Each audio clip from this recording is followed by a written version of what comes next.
Welcome back to the Stock Market Summary Series, folks. Markets closed out Tuesday with tech flexing hard. Absolutely flexing. That QQQ smashing through the $630 level we called yesterday was something else. Right. But the Dow couldn't quite keep up, and financials, well, they finally gave way under that trendline pressure we've been tracking. They did. And with the Fed meeting now underway and, no major data fireworks today, it feels a bit quiet. It really feels like everyone's just holding their breath for tomorrow's interest rate decision. Exactly. So before we get going, just the usual reminder, none of this is buying or selling advice. We're just calling what we see happening in the charts as things develop. And it is a classic divided market today. You got the SPY hitting all-time highs, and the QQQ is eyeing that $640 target we talked about. Which feels great, almost euphoric. It does, but you just can't ignore the Dow acting as the negative outlier here. But hold on, if tech is ripping and the S&P is at highs, does the Dow lagging does it really matter that much? It's holding its 20-day moving average. It is. So it's not exactly crashing. Right, it's not crashing. Yeah. And it's forming an ascending triangle, which is, technically bullish.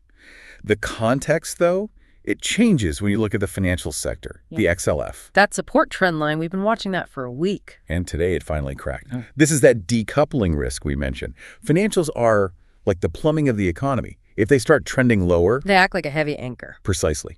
And eventually, that weight can drag down the broader market, no matter how hard tech tries to swim upstream. So it's like the engine is revving, but the tires are going flat. And speaking of engines stalling out, what happened to the U.S. dollar today? Stalled is putting it mildly. The DXY crashed to the sell side. Wow. Yeah. And when I say sell side, I mean aggressive selling. Yeah. Traders just hitting the bid to get out. It raises a huge question. Is this genuine economic weakness or is it just a discount sale before the bulls decide to step back in? We don't know yet. Well, while the dollar drops, the NASDAQ is clearly enjoying itself. We saw that breakout on the QQQ. The symmetrical triangle, yeah. It looks perfect on a chart, but I know you're going to tell me there's a catch. There is always a catch. You have to be terrified of the bearish death hook. It sounds like a wrestling move.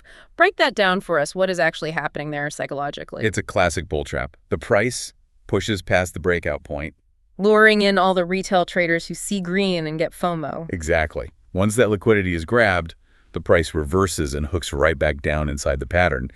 The new buyers are instantly underwater. Wow. They panic sell, and that just accelerates the drop. And that is why we always talk about waiting for confirmation instead of chasing that initial pop. It's funny, recognizing these specific trap patterns, distinguishing the fake outs from the real breakouts, that's a huge part of what's covered in the Grok Trade mentorship program. It saves you from being the one holding the bag. Exactly.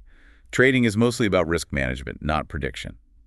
Speaking of setups we're watching, we've got Applied Optoelectronics, that's AAOI, consolidating in a daily ascending triangle. And AST Space Mobile, ASTS, doing something similar, but on the hourly chart. Right.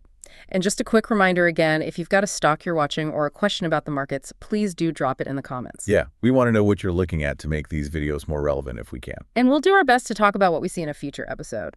And as always, drop a like if you appreciate these summaries and click subscribe too so you can stay updated. Okay, let's hit crypto and metals. Bitcoin is up a bit, over 1%? Yeah, but looking at the chart, it feels heavy. It doesn't look very convincing, does it? No, it's struggling below that 50-day moving average. Like we mentioned yesterday, these small pops can happen right before a rollover. But gold and silver are the complete opposite. Oh, yeah. They're going parabolic.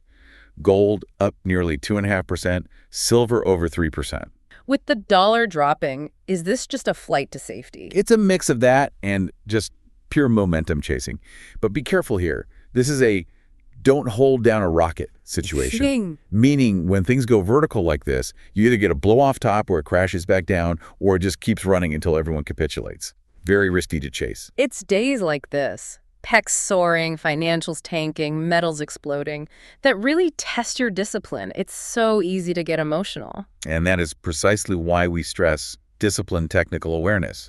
You cannot trade your feelings. The Grok Trade mentorship, it isn't just about showing you lines on a chart. It's more than that. It's about structured guidance, smart position sizing, so you can actually survive these kinds of rotations. We support you until you've recouped your investment. It's about longevity, not lottery tickets. Amen to that. Stay nimble out there, folks. These rotations are healthy, but they can be painful if you're stubborn. Have a great rest of the day. We'll catch you in tomorrow's Market Summary.